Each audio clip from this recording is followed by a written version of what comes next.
भारत माता की, भारत माता की। श्रद्धेय अडवाणी जी, हमारे राष्ट्रीय अध्यक्ष आदरणीय राजनाथ सिंह जी, लोकसभा में प्रतिपक्ष नेता आदरणीय सुषमा जी, श्री अरुण जेटली जी, श्री वेंकैया जी, भारतीय जनता पार्टी को गौरव दिलाने वाले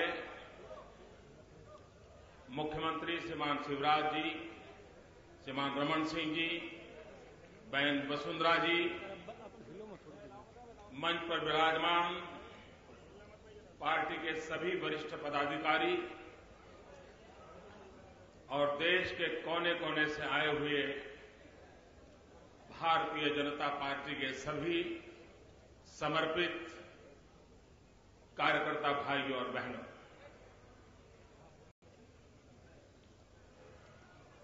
दो दिन से हम विस्तार से देश की चिंता और चर्चा कर रहे हैं, राजनीति की चिंता और चर्चा कर रहे हैं और भारतीय जनता पार्टी के संगठन के कार्यक्रमों के लिए भी सोच रहे हैं।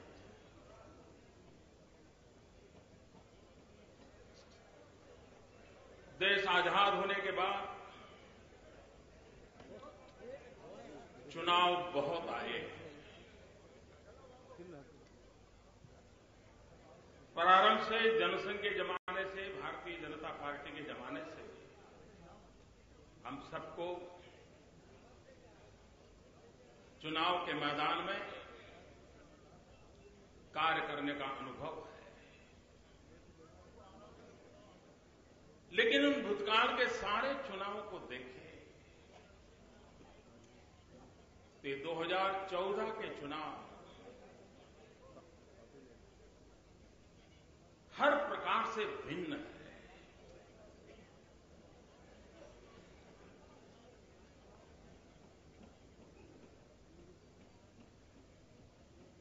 इसके पूर्व देश की ऐसी दुर्दशा कभी नहीं देखी। विश्व का इतना बड़ा लोकतांत्रिक देश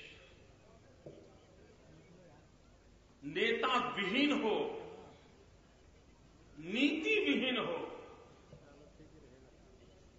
और नियत भी शक के घेरे में हो, ऐसे दिवस कभी इस देश ने देखे नहीं थे जो आज हम भुगत रहे हैं। भ्रष्टाचार का इसका विकराल रूप इस दशक में जो देखा है, देश ने कभी नहीं देखा। आत्महत्या करते किसान, रोजगार के लिए भटकता नौजवान, इज्जत बचाने के लिए परेशान मां और बहनें, महंगाई के मार से तड़प रहा भूखा बच्चा, भाइयों बहनों, ऐसी दुर्दशा कभी नहीं देखी। अब इसलिए ये 2014 का चुनाव सिर्फ सत्ता परिवर्तन का चुनाव नहीं है। ये 2014 का चुनाव भारत के कोटि कोटि जनों के लिए एक आशा और अरमान का चुनाव है।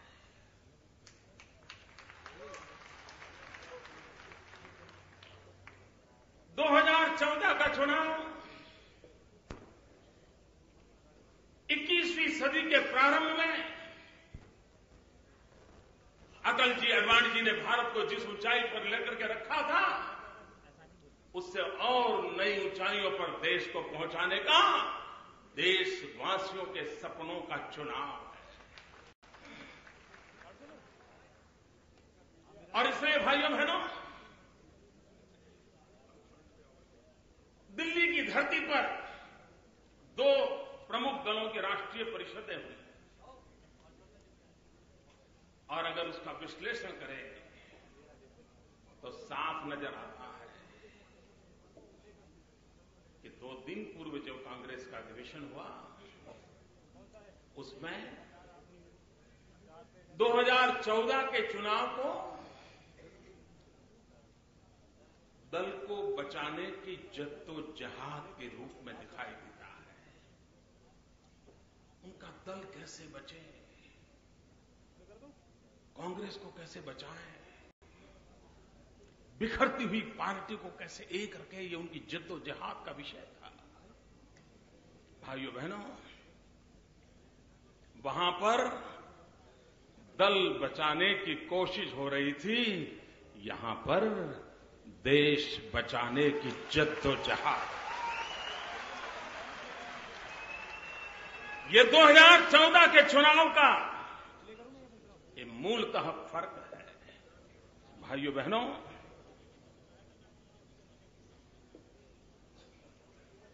देश के कांग्रेस के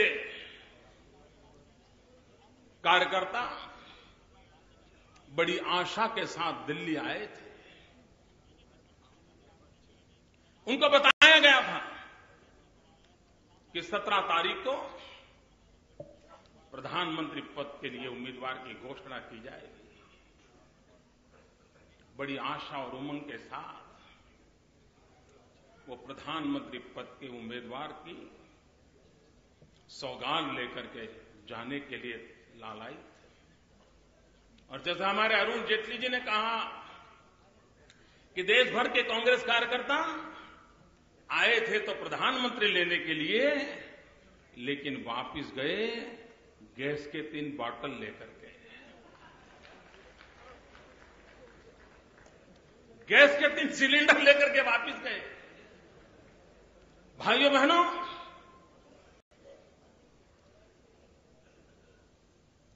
वहां पर जो बातें हुई है, कुछ बातों का जिक्र करना मुझे जरूरी लगता है। प्रधानमंत्री पद के उम्मीदवार की घोषणा न करने के पीछे लोकतांत्रिक परंपराओं का उदाहरण दिया गया। क्या ये सच्चाई है? मैं आशा करता था कि देश में दिन रात इन विषयों की चर्चा करने वाले लोग इस मुद्दों पर जरूर चर्चा करते हैं, लेकिन 4 दिन बीत गए, चर्चा नहीं हो रही है। हर एक के अपने अपने कारण होंगे, लेकिन देश जानना चाहता है। देश आजाद होने के बाद जब पहले प्रधानमंत्री पसंद किए गए, तब लोकतांत्रिक परंपराओं का क्या हुआ था? पूरी कांग्रेस पार्टी एक स्वर से सरदार वल्लभ भाई पटेल को प्रधानमंत्री बनाना चाहती थी। वो कौन सी लोकतांत्रिक परंपराएं थी? कांग्रेस के हर व्यक्ति की इच्छा के बावजूद भी सरदार वल्लभ भाई पटेल को प्रधानमंत्री नहीं बनने दिया गया। आप परंपरा की बात करते हैं। मैं जानना चाहता हूं, 1984 31 अक्टूबर श्रीमती इंदिरा गांधी जी की हत्या हुई। राजीव गांधी कलकत्ता थे। वो कलकत्ते से दौड़ करके आए, अस्पताल गए, और कुछ ही पलों में राजीव गांधी जी का प्रधानमंत्री पद का शपथ समारोह हुआ। मैं कांग्रेस पार्टी जो परंपराओं की चर्चा करते हैं उसे पूछना चाहता हूं, क्या 1984 के उस समय क्या कोई पार्लियामेंट्री पार्टी की मीटिंग हुई थी? क्या कांग्रेस के पार्लियामेंट्री पार्टी ने अपने प्रधानमंत्री पद के व्यक्ति को चुना था? उसकी कोई नोट्स हैं, मिनट्स हैं, व्यवस्था है? कुछ नहीं। 2-4 लोग मिलकर के हड़बड़ी में तुरंत शपथ करवा दिया गया था। और आप हमें परंपरा की सीख दे रहे हैं। इससे भी आगे 2004 यूपीए का चुनाव हुआ। यूपीए की सरकार बननी थी।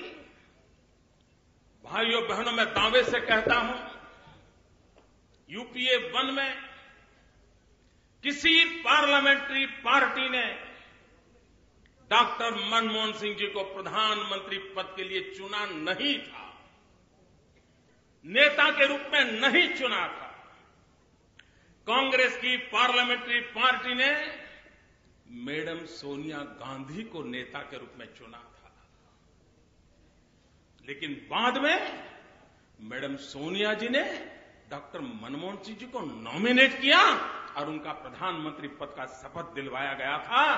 पार्लियामेंट्री पार्टी की परंपरा की बातें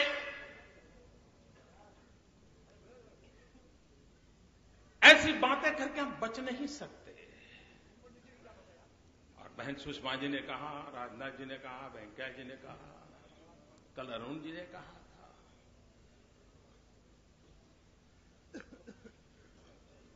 चुनाव से भागने के उनके कई कारण हो सकते हैं। सबने अपने अपने तरीके से कहा है। लेकिन मुझे एक मानवीय कारण नजर आ रहा है। राजनीतिक कारण तो है ही है, लेकिन एक मानवीय कारण नजर आ रहा है। वो मानवीय कारण यह है, जब पराजय बिल्कुल निश्चित दिख रहा है, विनाश सामने नजर आ रहा है, तो क्या कोई मां अपने बेटे को बलि चढ़ाने के लिए तैयार होती है क्या?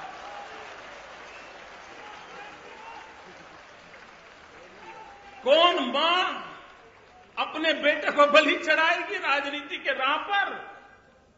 और इसलिए एक मां का मन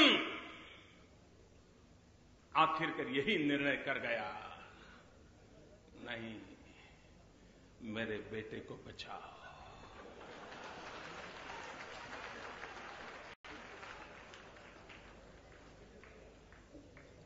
भाइयों बहनों,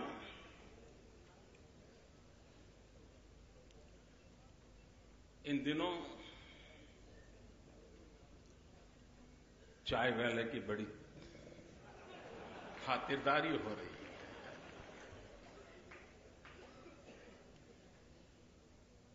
देश का हर चाय वाला सीना तान के घूम रहा है।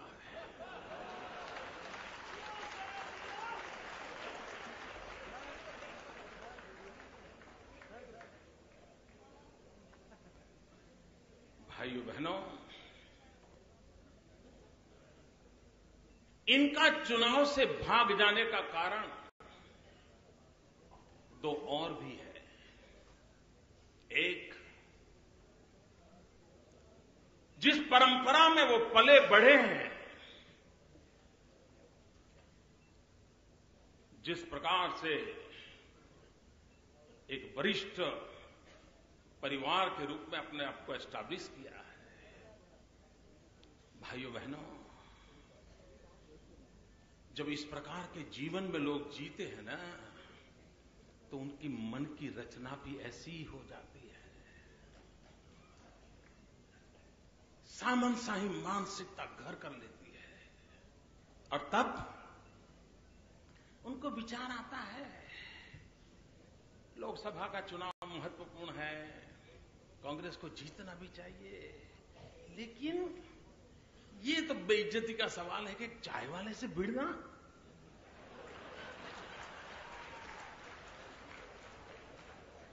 बड़ी शर्मिंदगी महसूस हो रही है। कोई बराबरी नहीं है। भाइयों बहनों, वे नामदार है और मैं कामदार हूं।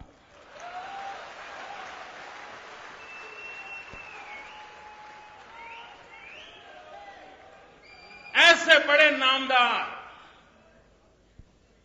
एक कामदार से मुकाबला करना बुरा मानते हैं, अपना खुद का अपमान मानते हैं। वो कैसे लड़ सकते हैं? इतना ही नहीं भाइयों बहनों, कभी कभी परंपरागत ऊंच नीच का भाव, जातिवाद का जहर, मनोमन पले हुई ऊंचता का भाव, उच्च कुल में पैदा हुए लोगों के लिए ये भी चिंता का विषय है कि हम इतने बड़े कुल में पैदा हुए, जिस कुल परंपरा की सदियों से इज्जत हुआ करती थी, और सामने एक पिछड़ी जाति में पैदा हुआ।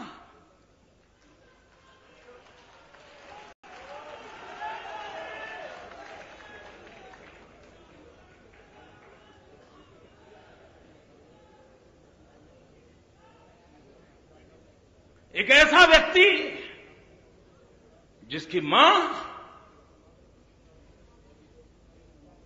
अड़ोस पड़ोस के घर में पानी भरती थी, बर्तन साफ करती थी। एक ऐसा व्यक्ति जो रेल के डिब्बे में चाय बेचता था। ऐसी पिछड़ी जाति में पैदा हुए ऐसे व्यक्ति के खिलाफ मैं लड़ूं?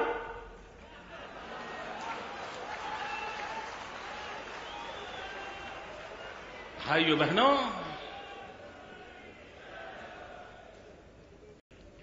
राजनीति की परिघे के बाहर भी ये भी सारे कारण हैं। और इसलिए भाइयों बहनों,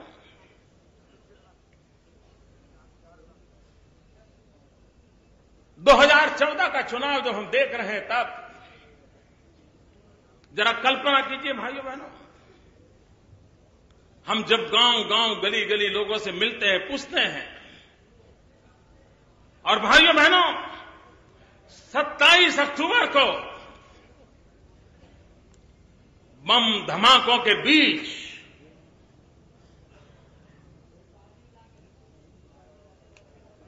भारत मां की अपने रक्त से निर्दोष लोग पूजा अर्चना करते थे। भाइयों बहनों, उस समय जो जनसैलाब डटा हुआ था, वो दृश्य मुझे इस बात के संकेत करते हैं कि जब देश आजादी की लड़ाई लड़ता था, वो कौन सी प्रेरणा थी कि भगत सिंह, सुखदेव, राजगुरु फांसी के फद्दे पर चढ़ने के लिए लालायित हुआ करते थे। जो आग आजादी के लिए उस समय थी, जो तड़पन आजादी को पाने के लिए उस समय थी, आजादी को पाने के लिए लोग अपनी जवानी जलों में खपा देते थे। भाइयों बहनों, आजादी के इतने सालों के बाद ये 2014 का चुनाव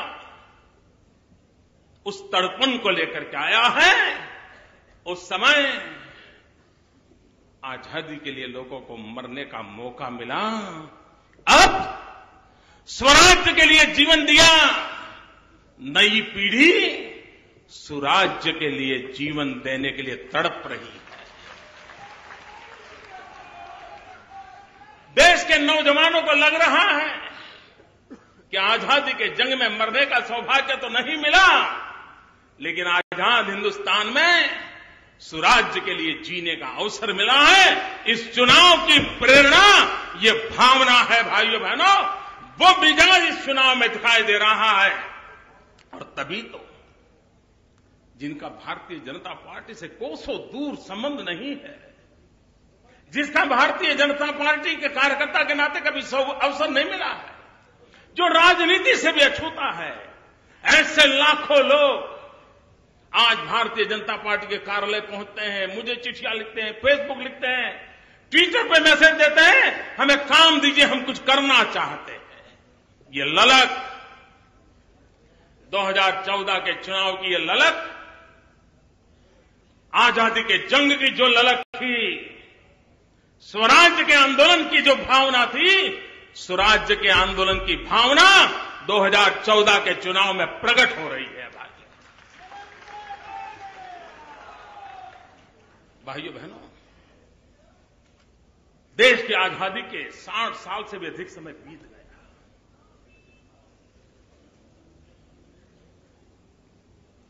गरीबों की चिंता की बातें बहुत सुनी, विकास की बातें बहुत सुनी। जरा पल भर के लिए भारत मां के मानचित्र को जरा हमारी नजर के समक्ष रखें भाइयों। पल भर के लिए भारत मां के मानचित्र को अपने सामने रखें। हमारी नीतियों में ऐसी क्या कमी थी, हमारे कार्य में ऐसी कौन सी खोट रह गई कि जिसके कारण जब भारत मां का चित्र देखते हैं तो भारत मां का पश्चिमी हिस्सा तो कुछ कर रहा है ऐसा नजर आ रहा है, कुछ हो रहा है ऐसा नजर आ रहा है। विकास के धीरे से कदम क्यों न हो लेकिन नजर आ रहे हैं।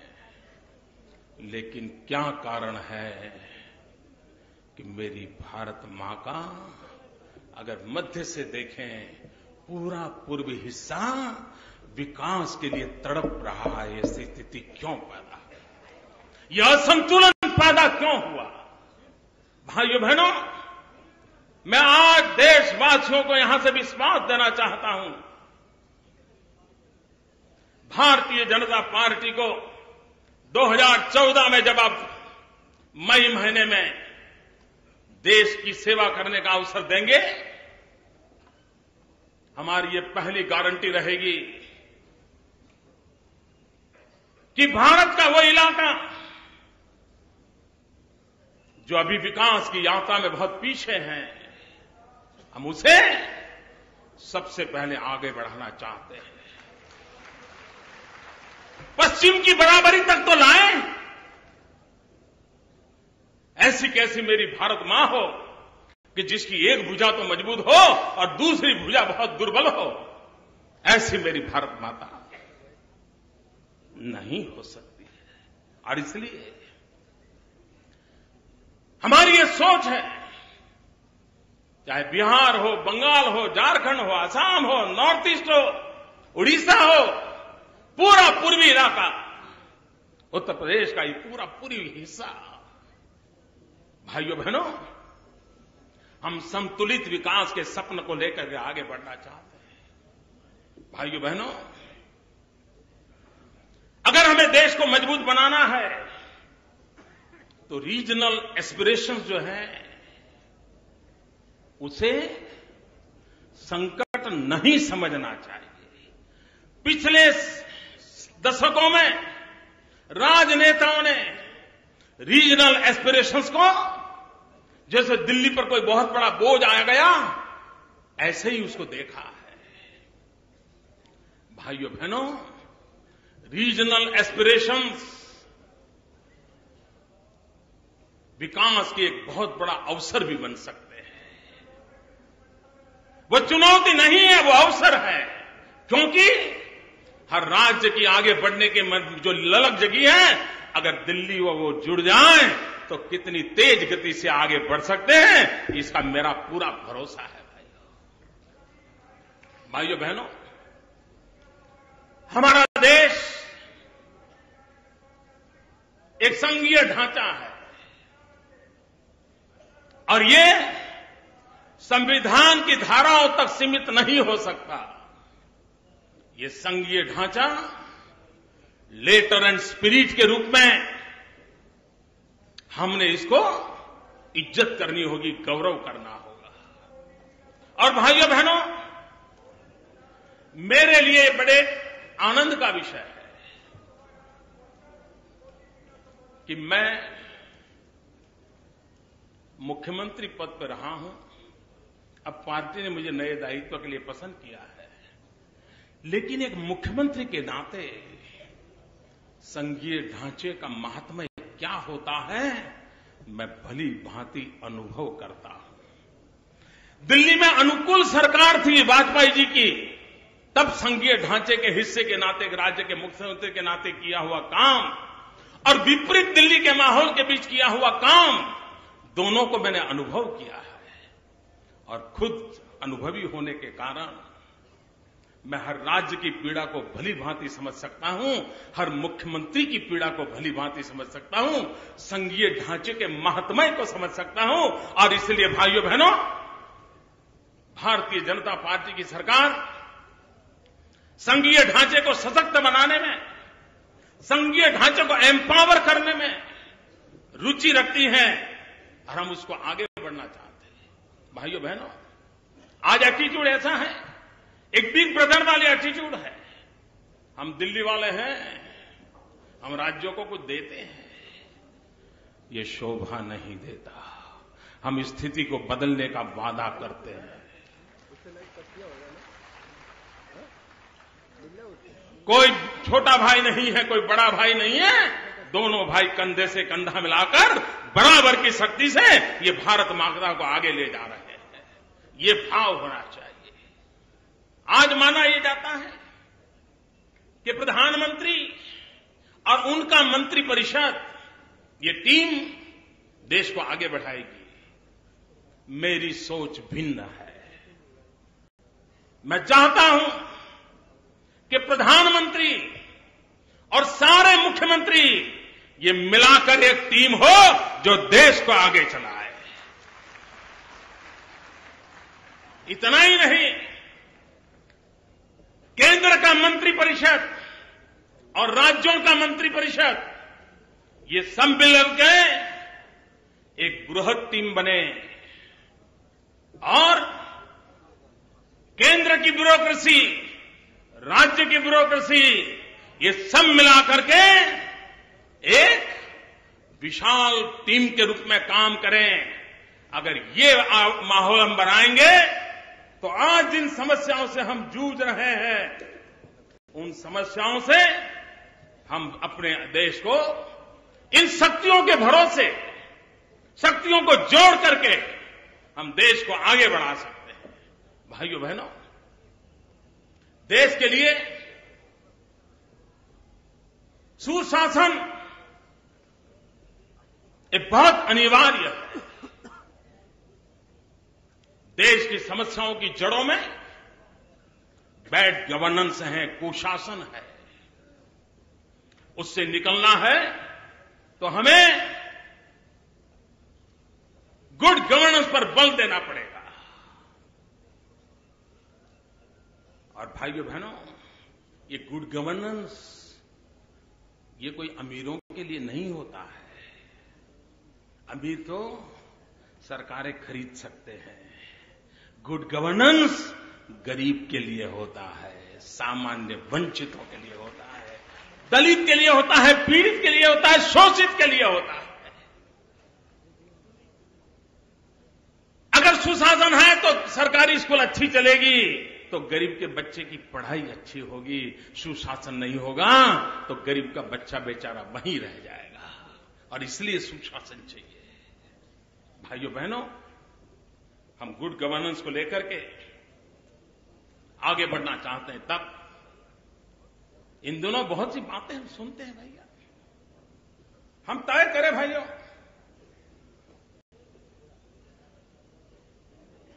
हम कई दिनों से कुछ बातें सुन रहे हैं। हमें तय करना है कि अब हमें एक घिसी-पीटी टेप रिकॉर्डर की आवाज पे भरोसा करना है कि ट्रैक रिकॉर्ड पे भरोसा करना है। टेप रिकॉर्ड की घिसी-पीटी आवाज बहुत सुन चुके हैं, देश ट्रैक रिकॉर्ड के आधार पर निर्णय करें कि देश को किसके भरोसे और किसके हाथ में सलामती के साथ देना है, उस पर निर्णय करें। भाइयों बहनों, सिर्फ बिल नहीं चाहिए, पॉलिटिकल विल चाहिए और करने के लिए दिल चाहिए। भाइयों बहनों, एक्ट बहुत सुन चुके हैं, देश को एक्ट सुन लिया, अब देश को एक्शन चाहिए। भाइयों बहनों, चुनाव जीतने के लिए डोल, चुनाव जीतने के लिए डोल डोल डोल डोल, फिर भी सरकार डोल रही है। भाइयों बहनों, डोल अपनी जगह पर है, लेकिन नक्कर विकास के लिए डेवलपमेंट चाहिए, डिलीवरी चाहिए। और इसलिए गुड गवर्नेंस, डोल से भी आगे बढ़कर के डेवलपमेंट और डिलीवरी के उन मूल मंत्रों को हमें स्वीकार करना होगा, आगे बढ़ना होगा। भाइयों बहनों, पिछले 10 साल में शायद ही कोई दिन ऐसा गया होगा कि प्रधानमंत्री जी ने कोई कमेटी न बनाई हो। हर समस्या के लिए कमेटी, हर समस्या के लिए कमेटी। मेरे देशवासियों, देश कमेटियों के बोझ से दब रहा है।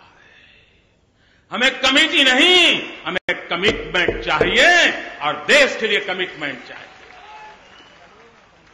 भाइयों बहनों, इतना बड़ा विशाल देश हमारा, जब मैं भारत माता की ओर नजर देखता हूं, उस पुरातन जीवन की ओर देखता हूं, तो मुझे इस भारत की पूरी, हम जब सुनते हैं ना, कुछ बात है कि हस्ती मिटती नहीं हमारी, वो कौन सी बात है? कुछ बात है कि हस्ती मिटती नहीं हमारी, वो कौन सी बात है? भाइयों बहनों, इंद्रधनुष के 7 रंग होते हैं। वो इंद्रधनुष के 7 रंग, और उन 7 रंगों की व्याख्या करें तो हमारी भारत मां को सदियों से वो चमकाते आए हैं। पहला रंग है, इंद्रधनुष का पहला रंग है, भारत की संस्कृति की महान विरासता, हमारी कुटुंब प्रथा, परिवार व्यवस्था। हजारों साल से इस परिवार व्यवस्था ने हमें बनाया है, बचाया है, बढ़ाया है। उस परिवार व्यवस्था को हम कैसे अधिक सशक्त बनाएं? हमारी नीतियां, हमारी योजना, भारत की इस महान व्यवस्था परिवार, उसका सशक्तिकरण कैसे करें? दूसरा रंग है इंद्रधनुष का, हमारी कृषि, हमारे पशु, हमारा गांव। महात्मा गांधी भारत को गांवों का देश कहते थे। यह हमारे इंद्रधनुष का एक बहुत बड़ा महत्वपूर्ण चमकीला अंग है। अगर हम इसे और चमकदार नहीं बनाते, कृषि हो, पशुपालन हो, हमारा गांव हो, गरीब हो, और इसलिए नियत उनकी भलाई के लिए नीतियां बनाने की होनी चाहिए। भाइयों बहनों, हम जिस बात के लिए गर्व कर सकते हैं, वो हमारी तीसरा रंग है इंद्रधनुष का, वो हमारी भारत की नारी, हमारी मातृशक्ति, त्याग और तपस्या की मूर्ति। आज हमने वहां कहां लाकर के छोड़ा है? इंद्रधनुष के रंग को आकर्षक, इंद्रधनुष को बनाना है तो हमारी माताओं का एम्पावरमेंट होना चाहिए, उनकी शिक्षा दीक्षा, इस पर हमारा बल होना चाहिए।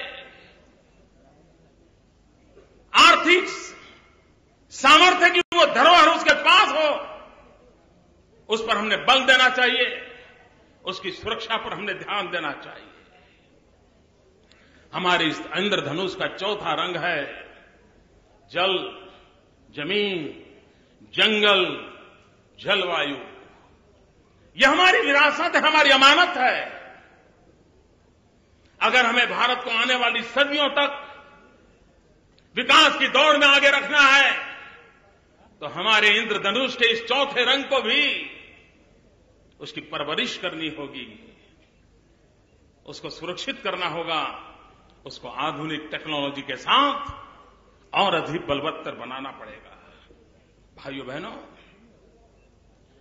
इसका पांचवा रंग है जो आज सबसे महत्वपूर्ण है, वो है हमारा युवा धन, हमारी युवा शक्ति।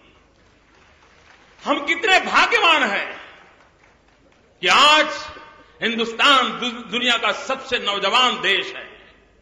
65% जनसंख्या 35 से कम आयु की है।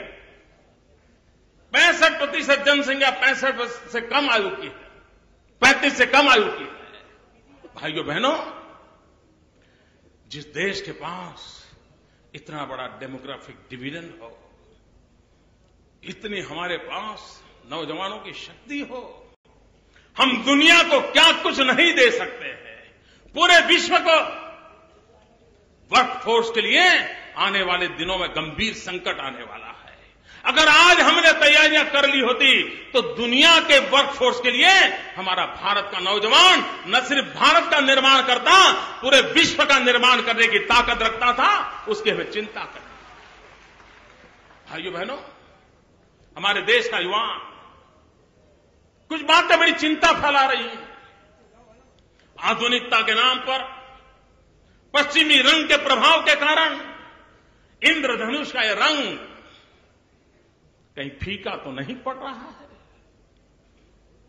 जब ये खबरें आती हैं, ड्रग्स, नारकोटिक्स कुछ इलाकों में हमारी युवा पीढ़ी को तबाह कर रहा है। भाइयों बहनों, राजनीति से परे उठ करके हम सबका दायित्व बनता है, सारे देशवासियों का दायित्व बनता है कि अपने इन नौजवानों को ड्रग्स, नारकोटिक्स में कदम रखने से पहले बचा ले। जीरो टॉलरेंस का माहौल बनाए हम। हमारी युवा पीढ़ी को रक्षा करनी पड़ेगी हमें, कानूनी व्यवस्था से हो, विदेशों से स्मगलिंग अगर होता है तो उसको रोकने की बात हो। हमने एक दायित्व को निभाना होगा और हमारे युवा धन की रक्षा करके उसी युवा धन की ताकत के भरोसे इस भारत को विश्व गुरु बनाने का सपना साकार करना होगा। भाइयों बहनों, इंद्रधनुष का 7वां रंग है, वो भी हमारी बड़ी अनमोल विरासत है, और वो है डेमोक्रेसी, हमारा लोकतंत्र। और जिस देश के पास डेमोग्राफिक डिविजन हो, डेमोक्रेटिक डिविजन हो, वो देश दुनिया के सामने कितनी बड़ी ताकत के साथ आगे बढ़ सकता है। और इसलिए भाइयों, हमारा लोकतंत्र ये हमारी सबसे बड़ी पूंजी है। विश्व के सामने आंख में आंख मिलाकर बताने की ताकत ये हमारा लोकतंत्र देश होना है। भाइयों बहनों, समय रहते हमने हमारे इस लोकतंत्र के रंग को और अधिक कैसे ताकतवर बनाना, उस पर हमने सोचना होगा। भाइयों बहनों, हमने हमारे लोकतंत्र को रिप्रेजेंटेटिव सिस्टम से लेकर के आगे बढ़ा करके पार्टिसिपेटिव डेमोक्रेसी पर बल देने की जरूरत है। प्रतिनिधि वाला लोकतंत्र, उसको जनभागीदारी वाले लोकतंत्र की ओर हमें ले जाना है। भाइयों बहनों, हमें गर्व है, हम गणतंत्र के परंपरा को निभाते हैं, लेकिन समय की मांग है कि अब सामान्य मानवी गणतंत्र में गुणतंत्र की भी अनुभूति करे। वो एसेंस कैसे भर दिया जाए अपने आचरण के द्वारा, अपने व्यवहार के द्वारा। लोकतांत्रिक परंपराओं के प्रति गौरव करके हम उसको कैसे करें। और इस इंद्रधनुष का 7वां रंग जो अत्यंत महत्वपूर्ण है वो है ज्ञान। मानव जात जब जब ज्ञान युग में रही है, भारत ने डंका बजाया है। हम ज्ञान के उपासक हैं। हर मां अपने बेटे को आशीर्वाद देती है तो क्या देती है? कहती है बेटा पढ़ लिख करके बड़ा होना। हर मां के मुंह से ही निकलता है। ये ज्ञान हमारे इस इंद्रधनुष के 7 रंग का महत्वपूर्ण रंग, उस ज्ञान को हम किस प्रकार से अधिक शक्तिशाली बनाएं, उसकी ओर हमने जाना है। भाइयों बहनों, इन 7 रंग की कीर्ति कैसे बढ़े, नई कल्पकता कैसे जुड़े, नए विचार कैसे उसके साथ आए, उसको लेकर के हम आगे बढ़ना चाहते हैं। भाइयों बहनों, अभी कांग्रेस के अधिवेशन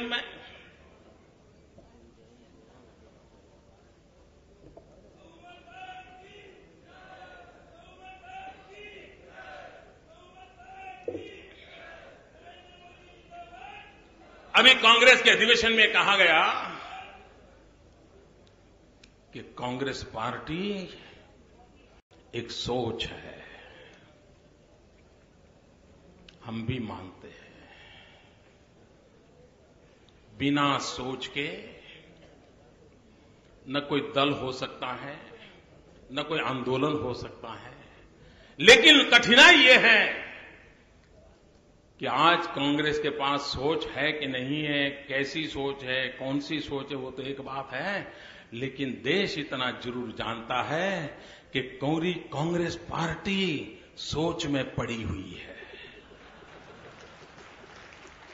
लेकिन भाइयों बहनों, आज मैं आपके सामने कहना चाहता हूं,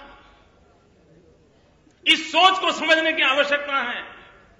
मैं कहना चाहता हूं, आपकी सोच क्या है, हमारी सोच क्या है। और देशवासी आज मुझे दूरदर्शन टीवी के माध्यम से देख रहे हैं, मैं उनसे भी अनुरोध करता हूं, मेरे भारत के भाइयों बहनों, कि आप मेरे इन शब्दों पर गौर कीजिए। उनकी सोच है भारत मधुमक्खी का छाता है। ये कहा था उन्होंने, हनी भी है। उनकी सोच है भारत मधुमक्खी का छाता है। हमारी सोच है भारत हमारी माता है।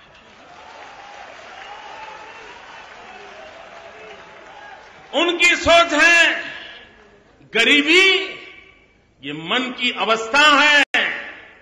हमारी सोच है गरीब हमारे लिए दरिद्र नारायण है।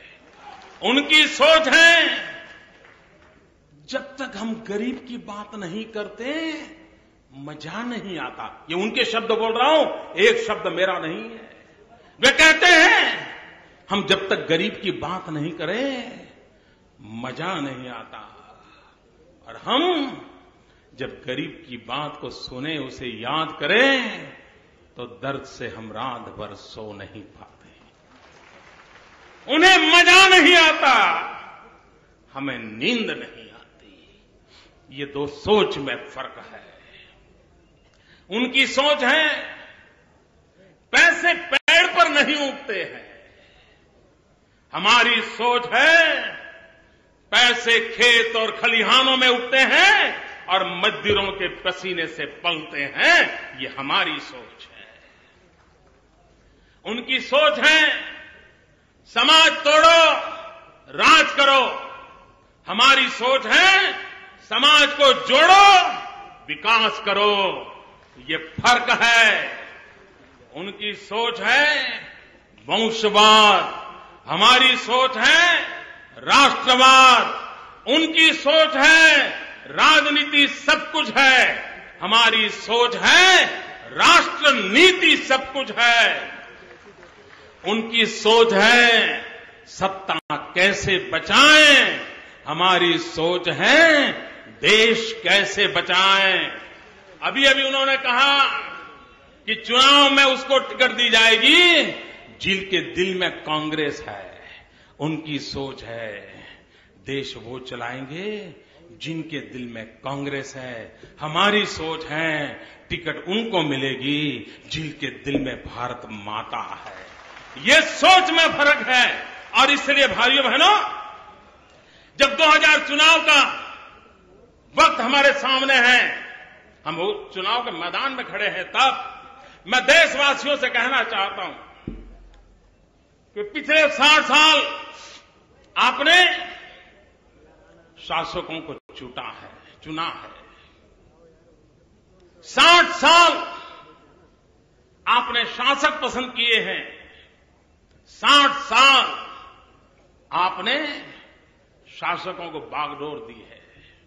मैं आज भारतीय जनता पार्टी के इस पवित्र मंच से मेरे देशवासियों से प्रार्थना करता हूं, आपने 60 साल शासकों को दिए, 60 महीने एक सेवक को देके, 60 महीने एक सेवक को देके देखो। देश को शासक नहीं, सेवक की जरूरत है। और लोकतंत्र की मांग यही है कि देश की सेवा करने का हर किसी को अवसर मिले। भाइयों बहनों, आज जब हम आने वाले भविष्य का एक खाका खींच रहे हैं, तब देश के सामने महंगाई एक सबसे बड़ी समस्या है। गरीब के घर में चूल्हा नहीं जलता है। मां, बच्चे रात रात रोते हैं, आंसू पी के सोते हैं। क्या भाइयों बहनों, क्या महंगाई को रोका नहीं जा सकता है? क्या कोई उपाय नहीं है?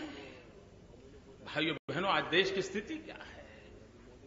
हमारे पास कोई रियल टाइम डाटा ही नहीं होता है।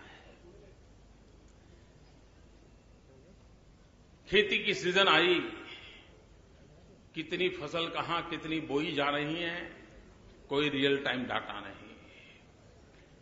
कौन सा अन्न, कौन सी चीज कितनी पैदावार हुई, रियल टाइम डाटा नहीं है। हमारी पहली प्राथमिकता रहेगी कि देश के कृषक जो खेती के क्षेत्र में काम करते हैं, हम एक रियल टाइम डाटा का टेक्नोलॉजी के द्वारा एक मैकेनिज्म विकसित करेंगे और देश को समय रहते पता चलेगा कि इस बार ये फसल इतनी बोई गई है, और फसल होने पर पता चलेगा कि इस वर्ष इतनी फसल पैदावार हुई है, इतनी हमारी आवश्यकता है। आवश्यकता का भी रियल टाइम डाटा होना चाहिए और हर भूभाग का होना चाहिए, और हम उसके आधार पर तय कर सकते हैं कि अगर देश की इतनी आवश्यकता है, इतनी फसल है, तो समय रहते क्या इंपोर्ट करना, क्या एक्सपोर्ट करना, उसका फैसला कर सकते हैं। आज क्या हो रहा है, एक तरफ देश में जरूरत हो, उसी को दूसरे रास्ते से एक्सपोर्ट कर दिया जाता है। देश भूखा मरता है और फिर उसी चीज को फिर इंपोर्ट किया जाता है। पता नहीं कौन सा कारोबार होगा। और इसलिए भाइयों बहनों, हमारा आग्रह है और हमें विश्वास है कि सामान्य व्यक्ति को महंगाई का मार झेलना न पड़े, किसानों का एक्सप्लॉयटेशन न हो, और इसलिए एक प्राइस स्टेबिलाइजेशन फंड की रचना होनी चाहिए देश में, और प्राइस स्टेबिलाइजेशन फंड के द्वारा सरकार के द्वारा इंटरवेन करके गरीब की थाली को हमेशा सलामत रखा जाए, इसकी चिंता किया जाए। इसी प्रकार से समय की मांग है, देश में एक नेशनल एग्रीकल्चर मार्केट खड़ा किया जा रहा है। इतना ही नहीं, ब्लैक मार्केटियर्स के लिए स्पेशल अदालतें बनाई जाए और समय सीमा के अंदर ये ब्लैक मार्केटियर्स को सजा दे करके हिंदुस्तान के अंदर इस प्रकार की प्रवृत्ति को रोका जाए। अगर हम इस प्रकार के एक के बाद एक कदम उठाएं, भाइयों बहनों, अगर अटल जी की सरकार महंगाई रोक सकती है, अगर मोरारजी भाई देसाई की सरकार महंगाई रोक सकती है, तो 2014 में भाजपा की सरकार भी महंगाई रोक सकती है। ये मैं आपको विश्वास दिलाता हूं।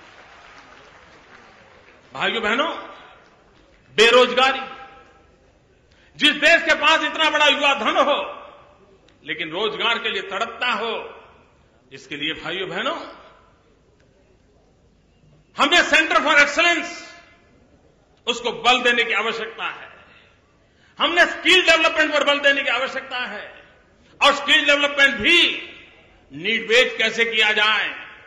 अगर यहां केमिकल की फैक्ट्री लग रही है तो उस केमिकल की फैक्ट्री में काम आने वाला स्किल डेवलपमेंट कैसे हो। यहां पर ऑटोमोबाइल इंडस्ट्री लग रही है तो ऑटोमोबाइल इंडस्ट्री लगने से पहले उसके अनुकूल स्किल डेवलपमेंट वाले नौजवान कैसे तैयार हो। अगर इसको हम ढंग से करें भाइयों बहनों, हम बेरोजगारी के खिलाफ लड़ाई अच्छी तरह लड़ सकते हैं। भाइयों बहनों, हमारे पास ह्यूमन रिसोर्स का कोई प्लानिंग नहीं है। आज अगर देश में पूछा जाए कि बताइए 2020 में विज्ञान के कितने टीचरों की जरूरत पड़ेगी, देश नहीं बता पा रहा है। 2020 में कितनी नर्सिस की जरूरत पड़ेगी, देश बता नहीं पा रहा है। अगर हम ह्यूमन पावर स्ट्रेंथ का अभी से अगर हम प्लानिंग करें और उसको कब और उसके अनुसार हम डेवलपमेंट करें तो जैसे ही वो व्यक्ति तैयार होगा उसको जरूरत के अनुसार से रोजगार मिल जाएगा। भाइयों बहनों, हिंदुस्तान का युवा धन ये हिंदुस्तान की शक्ति है। उसके हाथ में हुनर देना चाहिए, कार्य का अवसर देना चाहिए। भारत के ग्रोथ को आगे बढ़ाने के लिए इससे बड़ी कोई पूंजी हमारे पास हो सकती नहीं है। हम उसको आगे बढ़ाना चाहते हैं। भाइयों बहनों, आदरणीय अडवाणी जी ने ब्लैक मनी के खिलाफ एक बहुत बड़ा जंग छेड़ा है। हम भारतीय जनता पार्टी के एक एक कार्यकर्ता का कमिटमेंट है कि अडवाणी जी ने जो सपना संजोया है इसे हम पूरा करके रखेंगे। जो भी कानूनी व्यवस्था करनी पड़ेगी कानूनी व्यवस्था की जाएगी। उसके विषय के ज्ञाताओं का टास्क फोर्स बनाना होगा तो टास्क फोर्स बनाया जाएगा। लेकिन दुनिया के देशों में हिंदुस्तान से लूटा गया जो सामान पैसे रुपये रखे गए हैं, एक एक पाई लाई जाएगी और गरीब की भलाई के लिए काम लगाई जाएगी। भाइयों बहनों, आज ग्लोबलाइजेशन का ये जमाना है और ग्लोबलाइजेशन के जमाने में हम अकेले एक देश के नाते काम नहीं कर सकते। हमने विश्व की स्पर्धा में अपने आप को टिकाना होगा, आगे बढ़ाना होगा। अगर विश्व के सामने हमने टिकाना है, बढ़ाना है, तो जैसे गुड गवर्नेंस का महत्व है वैसा ही ह्यूमन रिसोर्स का महत्व है और वैसा ही इंफ्रास्ट्रक्चर का महत्व है। भाइयों बहनों, अब भारत को देर नहीं करनी चाहिए। नेक्स्ट जनरेशन इंफ्रास्ट्रक्चर पर बल देना होगा।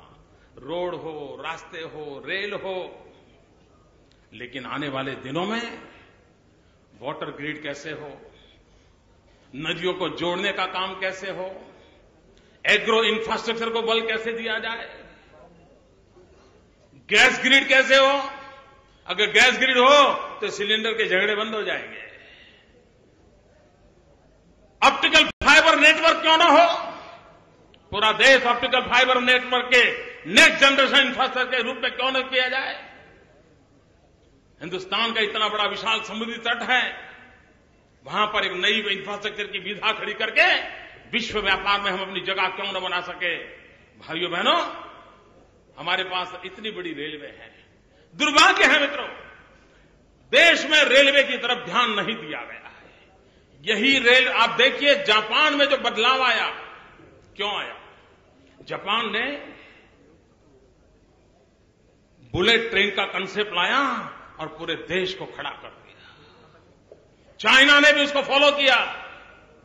हमारे पास इतना बड़ी लंबी रेल लाइन है लेकिन उसकी आधुनिकता पर नहीं सोचा जा रहा है। रेलवे की अपनी 4 यूनिवर्सिटी क्यों ना हो देश में, जहां पर रेलवे को जिस प्रकार का मैन पावर चाहिए मैन पावर मिले। रेलवे को आधुनिक बनाने के लिए जो रिसर्च होना चाहिए, इनोवेशन होना चाहिए, उसकी अपनी यूनिवर्सिटी में क्यों ना हो। भाइयों बहनों, सोच का सवाल है। विचार कोई करे, समय लगाए, देखें। भाइयों बहनों, आप कल्पना नहीं कर सकते रेलवे हिंदुस्तान की कितनी बड़ी ताकत बन सकता है। आज का रेल का जो नेटवर्क है उसी को आधुनिक बनाया जाए तो हम हिंदुस्तान की विकास की यात्रा को एक नई गति दे सकते हैं। भाइयों बहनों, वाजपेयी जी ने स्वर्णिम चतुष्क का निर्माण किया था। उस स्वर्णिम चतुष्क ने देश को दुनिया के अंदर एक जगह दे दी थी। भाइयों बहनों, समय की मांग है। 8-9 साल के बाद भारत की आजादी के 75 वर्ष होंगे। डायमंड जुबली का समय आएगा। क्या समय की मांग नहीं है कि हम अटल जी के उस सोच को और एक नया रंग रूप देकर के बुलेट ट्रेन का डायमंड चतुष्क तैयार करें, और जब देश 75 साल गोल्डन जुबली डायमंड जुबली मनाता हो, तब देश को बुलेट ट्रेन से कम 4 दिशाओं में जाने का काम हम खड़ा करते हैं। आप देखिए, दुनिया नए सिरे से हिंदुस्तान को देखने लगेगी। भाइयों बहनों, आज विश्व के अंदर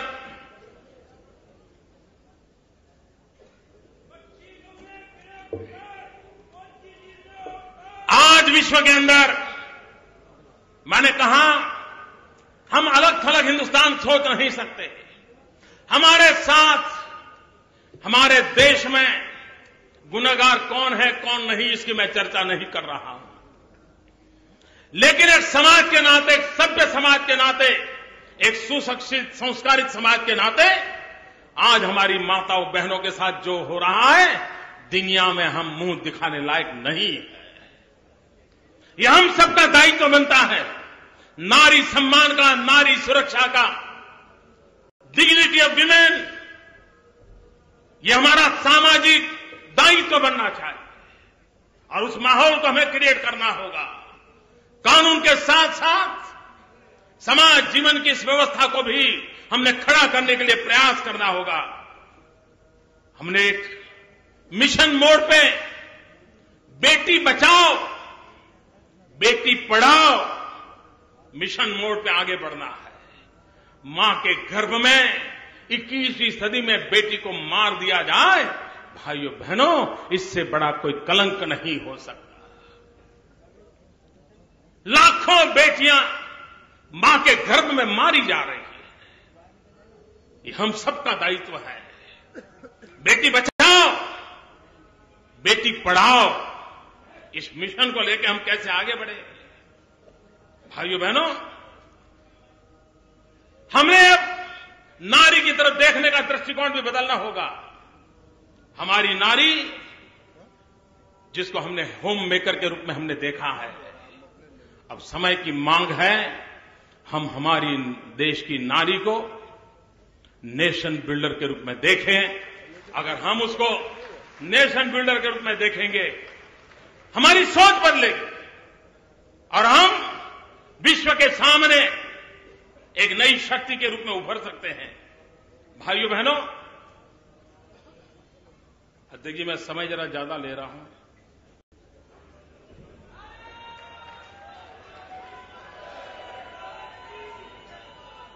भूख लगी होगी ना?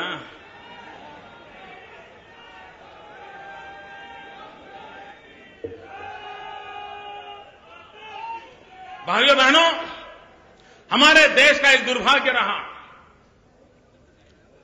कि जिस समय हमने अर्बनाइजेशन को एक अपॉर्चुनिटी मानना चाहिए था, हमने अर्बनाइजेशन को चैलेंज मान लिया, एक संकट मान लिया, और हमारी सारी मुसीबतों का कारण ये गलत थिंकिंग रहा है। भाइयों बहनों, अर्बनाइजेशन को एक अवसर मानना चाहिए।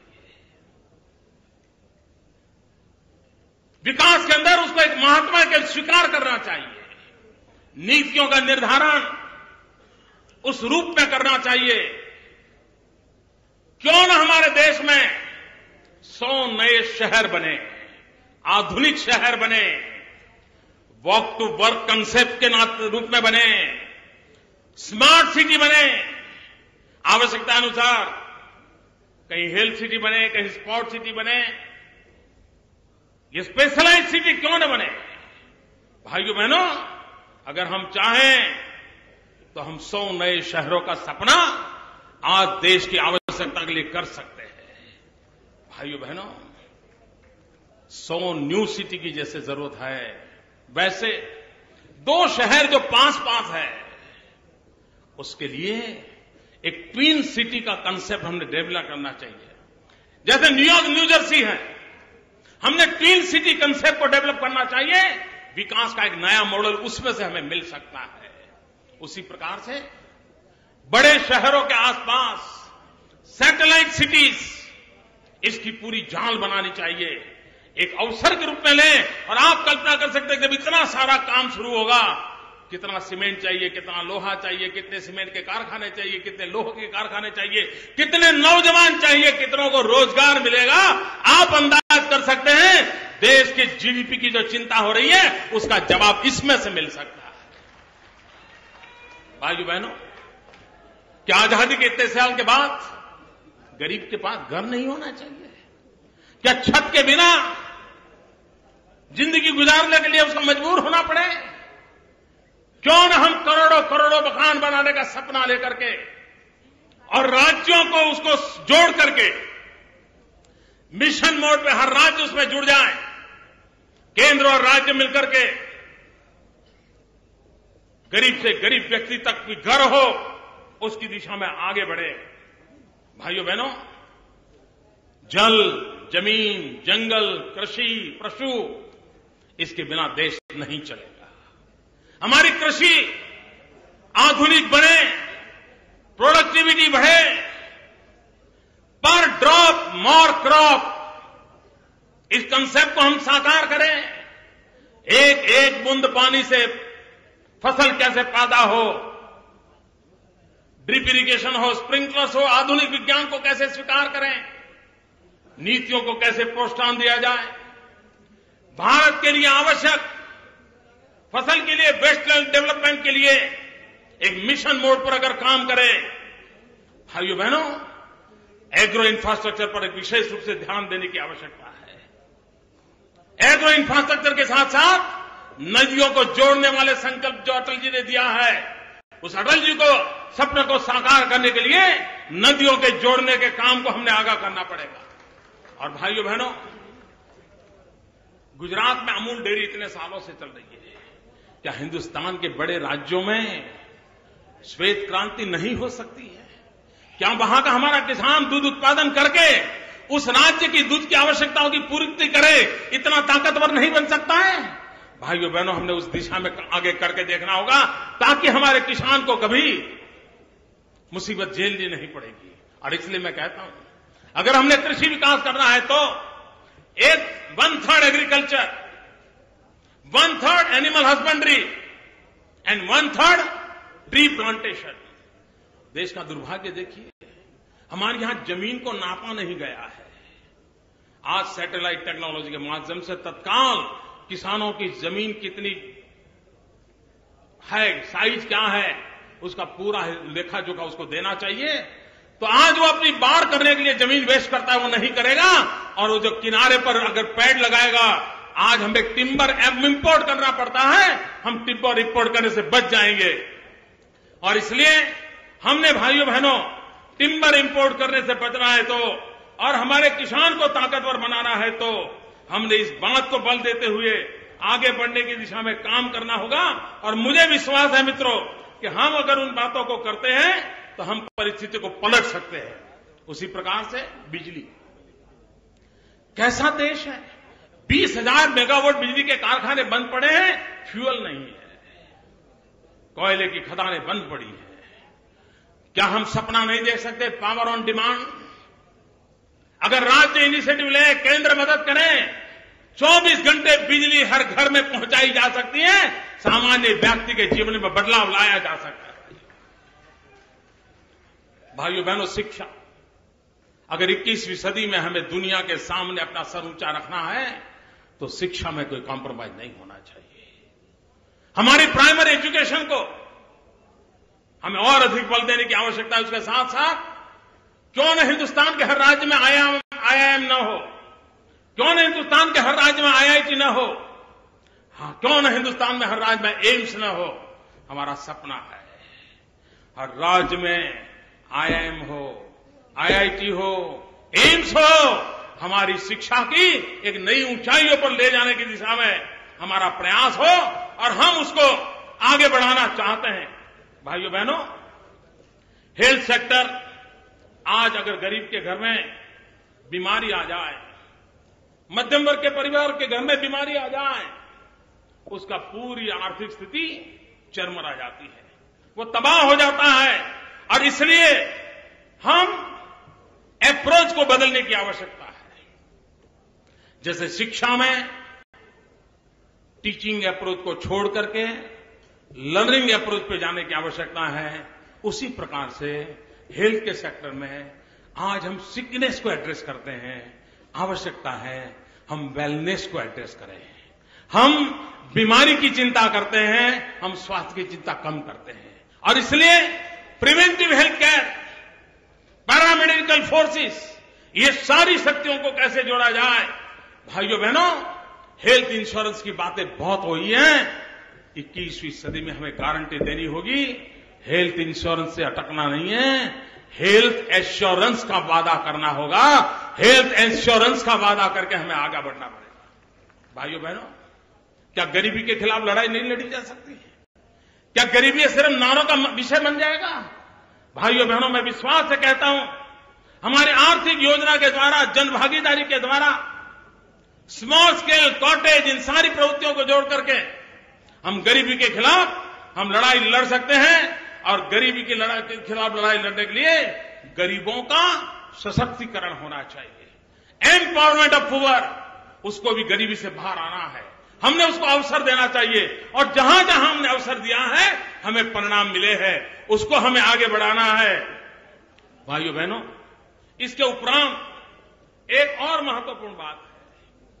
मैंने कहा कि दुनिया के सामने जब ताकत से खड़ा रहना है,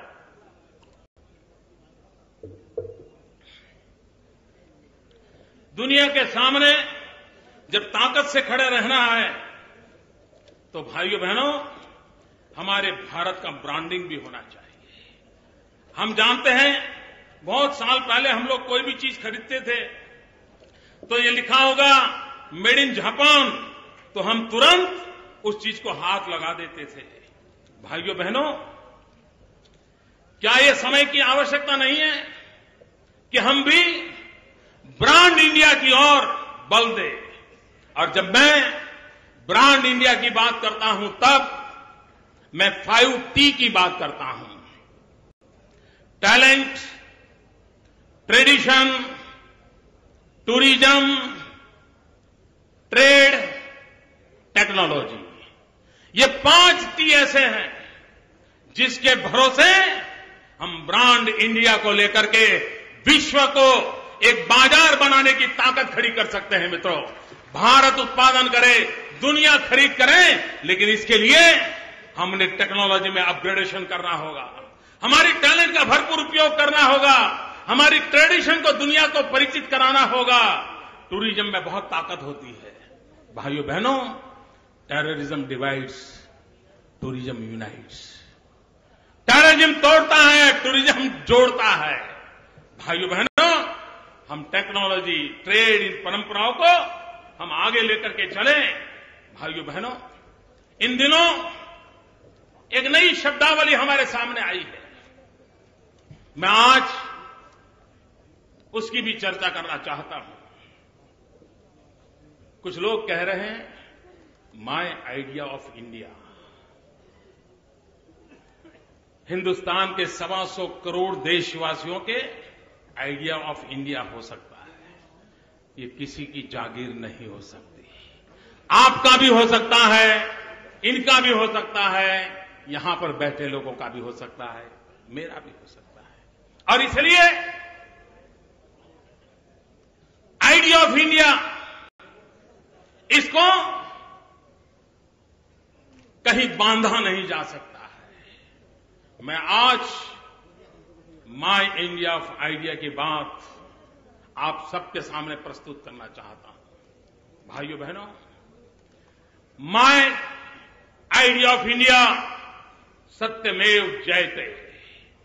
माय आइडिया ऑफ इंडिया वसुधैव कुटुंबकम, माय आइडिया ऑफ इंडिया अहिंसा परमो धर्म, माय आइडिया ऑफ इंडिया आनो भद्राः कृतवो यन्तु विश्वतः, माय आइडिया ऑफ इंडिया सर्व पंथ समभाव, माय आइडिया ऑफ इंडिया एकम सत् विप्राः बहुधा वदन्ति, माय आइडिया ऑफ इंडिया सर्वे भवन्तु सुखिनः सर्वे सन्तु निरामया, माय आइडिया ऑफ इंडिया सहना भवतु सहनौ भुनक्तु सह वीर्यं करवावहै, माय आइडिया ऑफ इंडिया न त्वं हम कामये राज्यम न मोक्षम न पुनर्भवम कामये दुःतप्तानाम प्राणिनामार्ति नाशनम, माय आइडिया ऑफ इंडिया जननी जन्मभूमिश्च स्वर्गादपि गरीयसी, माय आइडिया ऑफ इंडिया पौधे में भी परमात्मा होता है, माय आइडिया ऑफ इंडिया वैष्णवजन तो तेने रे कहिए जे पीड़ पर आई जाने रे, my idea of India watch कांच मन निश्चल राखे परधन जाले हाथ रे, परधन नव जाले हाथ रे, माय आइडिया ऑफ इंडिया यत्र नार्यस्तु पूज्यन्ते रमन्ते तत्र देवताः, माय आइडिया ऑफ इंडिया नारी तू Narayani, my idea of India दरिद्र नारायण की सेवा, माय आइडिया ऑफ इंडिया नर करनी करे तो नारायण हो जाए। भाइयों बहनों, माय आइडिया ऑफ इंडिया की जब मैं बात कर रहा हूं तब, और जब हम 2014 के चुनाव में जा रहे हैं तब आप सब मेरे साथ नारा बुलवाएंगे,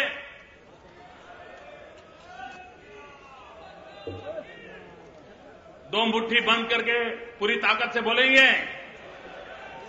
मैं बोलूंगा, उसके बाद आपको बोलना है वोट फॉर इंडिया। मैं बोलूं, उसके बाद आपको बोलना है वोट फॉर इंडिया। पूरे हाथ ऊपर करके बोलेंगे। वंशवाद के मुक्ति के लिए, भाई भतीजेवाद की मुक्ति के लिए, भ्रष्टाचार से मुक्ति के लिए, महंगाई से मुक्ति के लिए, कुशासन से मुक्ति के लिए, देश की रक्षा के लिए, जन जन की सुरक्षा के लिए, रहने को घर के लिए,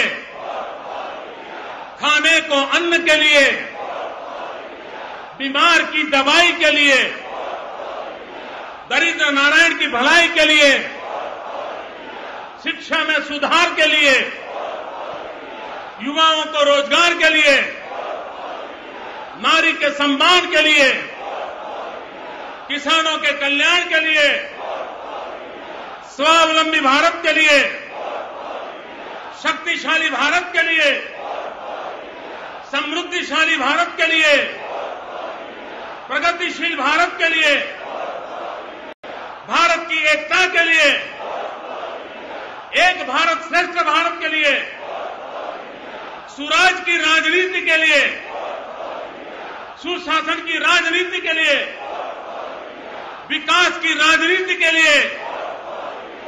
भाइयों बहनों, वोट फॉर इंडिया का हमारा जो सपना है, देशवासी, भाइयों बहनों, हम यहां से जब विदाई लेंगे, आदरणीय आडवाणी जी के आशीर्वाद लेकर के आज हम अपने इलाके में जा रहे हैं।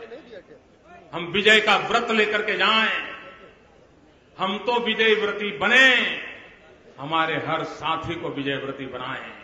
और भाइयों बहनों, बात याद रखें कि चुनाव का विजय का गर्भाधान, चुनाव के विजय का गर्भाधान पोलिंग बूथ में होता है। पोलिंग बूथ विजय की जननी होती है, और जो जननी होती है उसकी हिफाजत करना हमारा दायित्व होता है। इसलिए पोलिंग बूथ की हिफाजत हो, पोलिंग बूथ की चिंता हो, पोलिंग बूथ जीतने का संकल्प हो, इस संकल्प को लेकर के आगे बढ़े और भारत दिव्य बने, भारत भव्य बने, इस सपने को साकार करने के लिए देशवासियों की शक्ति को हम साथ मिलकर के वोट में परिवर्तित करें। इसी एक अपेक्षा के साथ मैं राष्ट्रीय नेतृत्व का बहुत आभारी हूं कि मुझ जैसे एक सामान्य व्यक्ति को ये काम दिया है। और इसलिए भाइयों बहनों, जब एक चाय वाला चुनाव लड़ता है,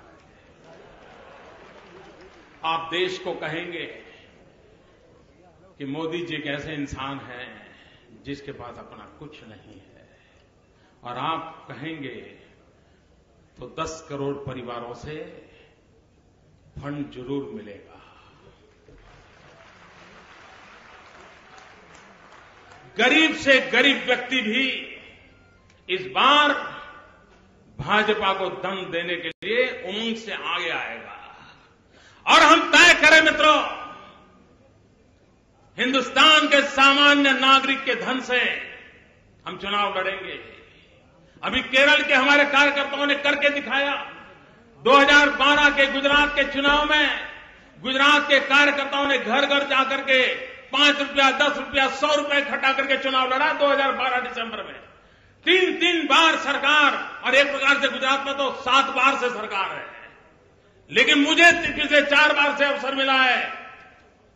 कार्यकर्ताओं ने लोगों से पैसे लेकर के धन संग्रह करके चुनाव लड़ा। हमने इस परंपरा को आगे बढ़ाना है, इसको निभाना है। और जब एक गरीब मां का बेटा एक चाय वाला मैदान में हो तो देश हमारे भंडार भर देगा, ये मेरा विश्वास है। बहुत बहुत